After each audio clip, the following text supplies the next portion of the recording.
Un rapport sur les violations des droits de l'homme a été rendu public le 6 décembre 2024 à Brazzaville par le Centre d'action pour le développement. Après une enquête dans 7 des 12 départements du pays, il ressort que l'opération Coup de poing n'a fait que contribuer à l'augmentation géante sur les violations des droits de l'homme, une activité initiée par la force de police congolaise, mais mal perçue par de nombreux citoyens d'après ces acteurs de la société civile. Les organisations de la société civile qui luttent pour la défense des droits de l'homme ont depuis le début de l'année analysé et enquêté sur la situation de l'opération Coup de poing.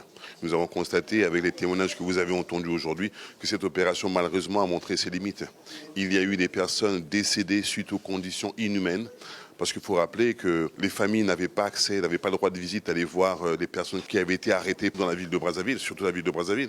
Nous avons constaté également qu'il n'y avait pas d'accès, il n'y avait pas, au-delà des accès, il n'y avait pas de soutien vers ces personnes. Voilà pourquoi nous avons demandé à ce qu'il y ait des témoignages qui ont démontré aujourd'hui que malheureusement il y a eu mort d'homme, il y a des personnes qui ont succombé, qui n'ont pas pu résister par rapport aux conditions très difficiles.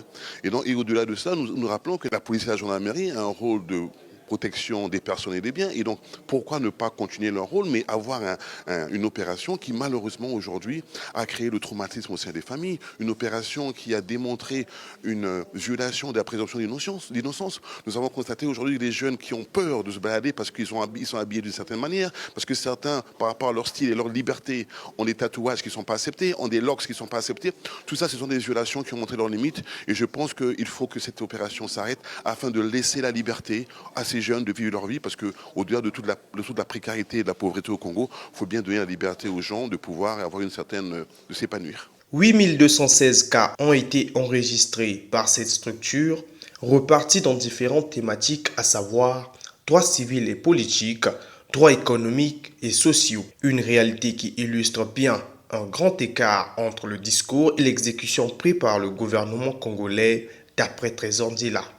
Est extrêmement préoccupante. Il y a toujours cet écart important entre les discours officiels et la réalité sur le terrain. Nous revenons toujours sur les mêmes thématiques puisqu'elles font partie de notre champ d'action et nous constatons que les violations ne reculent pas.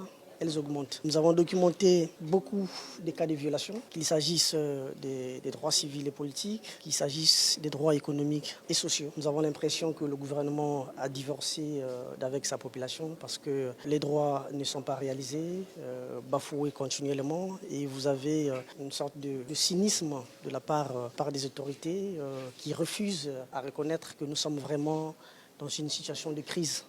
Il sied de souligner que ce rapport est le résultat d'une enquête menée en une année et destinée au gouvernement congolais. Créé le 27 février 2021 en République du Congo, le Centre d'action pour le développement est une organisation non gouvernementale dont les objectifs est de protéger les droits humains, sauver des vies et défendre les droits de l'homme au Congo-Brazzaville.